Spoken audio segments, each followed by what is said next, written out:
Hello and welcome to the January update video from Razbam.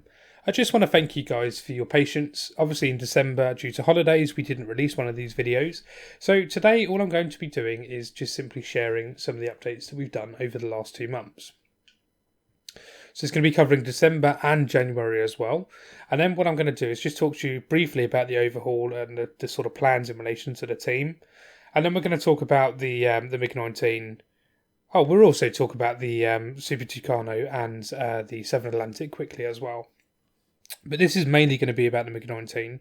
Obviously, the MiG was meant to be coming out in January, but due to some changes and tweaks that need to be made to the flight model, we just wanted to take that little bit of extra time to ensure that she is accurate as she can be. So let's go through the Harrier. So the updates for the Harrier were the sidearms were sorted out.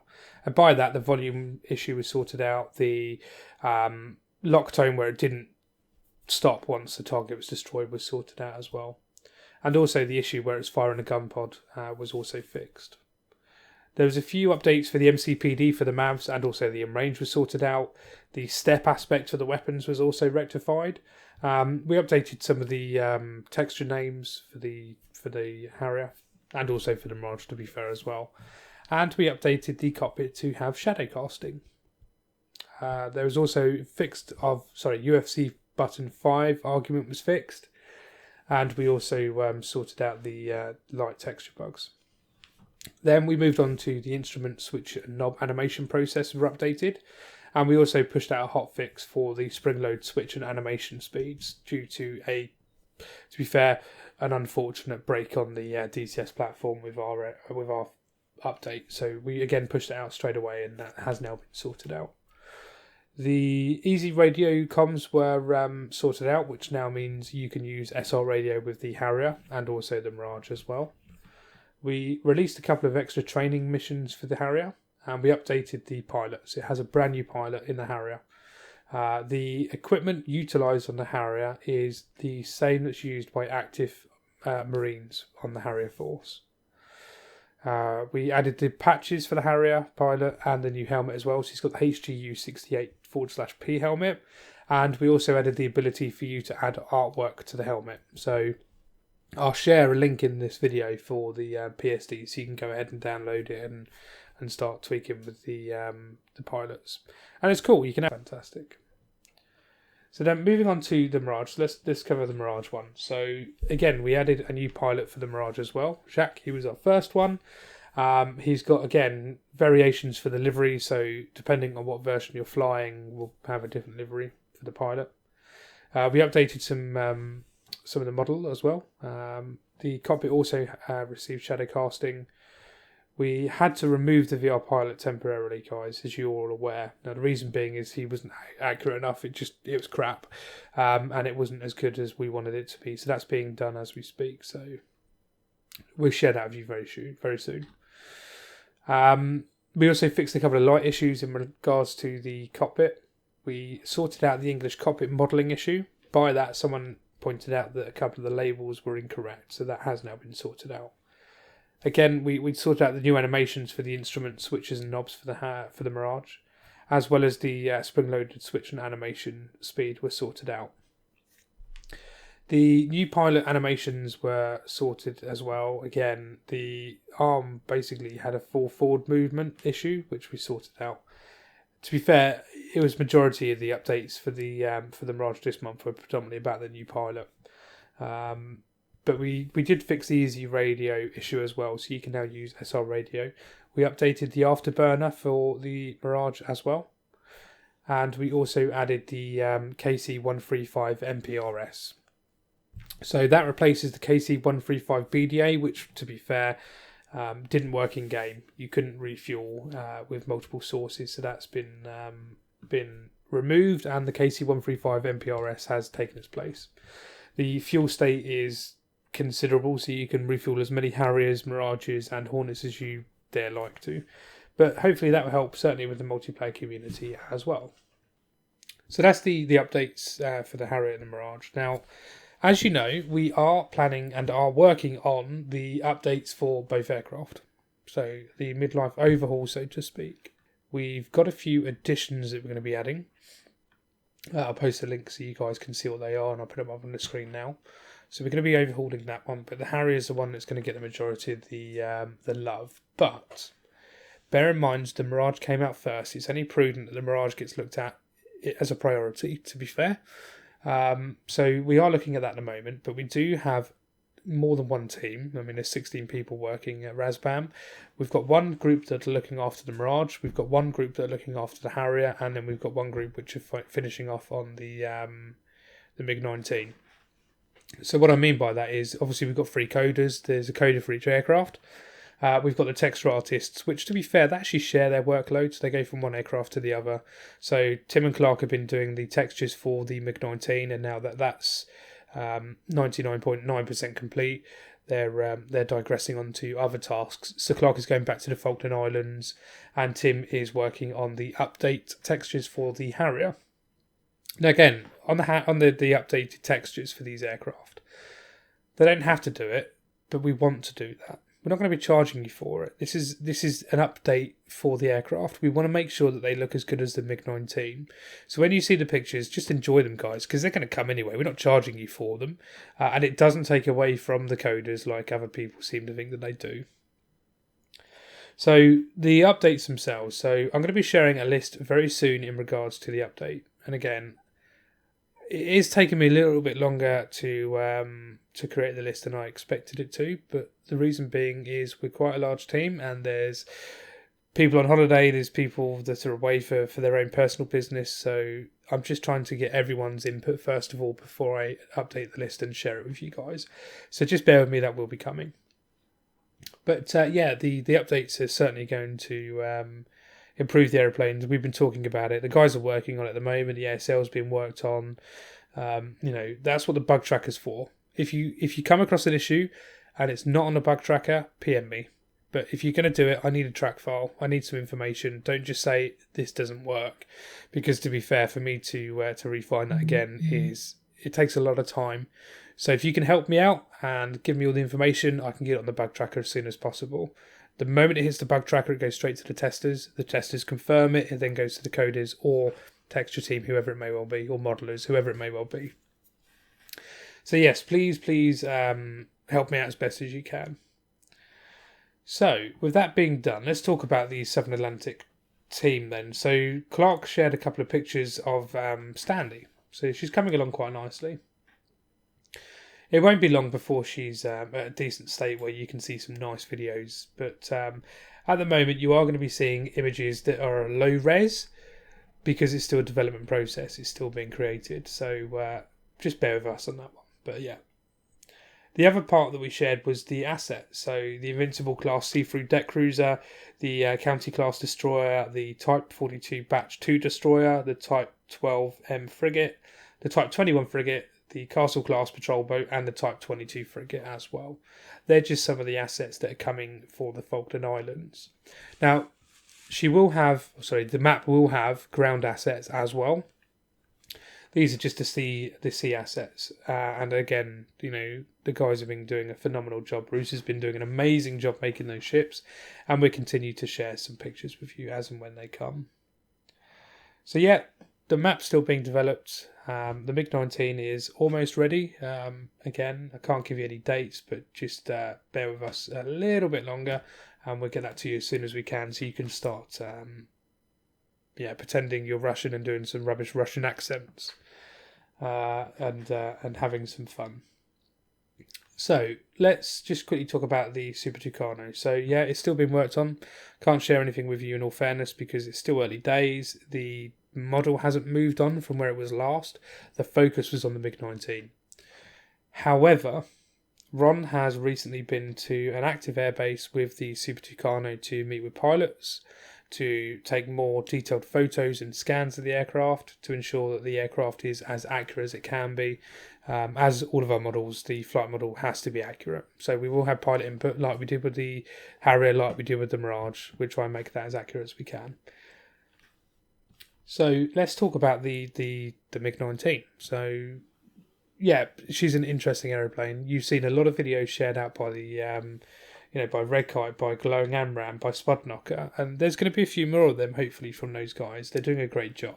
I've released a tutorial series which is highlighting the missions that were created by Baltic Dragon, which are fantastic. Even the voiceover is brilliant. If you like Russian or not, he's still great. So I hope you guys enjoy them. There's a few more for us to do. I'm going to do another one this weekend for you guys. And I just really am excited. I can't wait for you guys to see this aeroplane and actually fly it. It's a strange one because it's not a MiG-21 and it's not a MiG-15. Being the in between, it's certainly unique. It's a great fun aeroplane to fly. It can be challenging if you want it to be, but generally it's an enjoyable aeroplane. It's certainly got limited capability, but the cannons, they certainly make up for it. And I can't wait for you guys to see what they can do. The new textures that have been implemented in this aeroplane are just second to none. They are phenomenal, and this is the future for Razbam. This is how our models are going to be looking. To be fair, they'll actually be better than they are now on the MiG-19, and I hope you guys enjoy it. But I don't want to spend too much time talking about it. I'd rather just simply share a video with you guys so you can have a look at it. So I'm going to stop talking and I'm going to leave you to the video. I will catch you on the next update video. If you have any questions or want me to cover anything, please just post it in the comments below. Hopefully on the next one we're going to be talking about some important bugs that have been fixed on the Harrier, and we can start progressing from there on in. But just comment below. That's what we're here for. This is videos to give you information. So if you have anything specific, please let me know. So without further ado, enjoy this cool little video, and I will speak to you guys on the next one.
Capoletti. In field. 1-1. Inbound.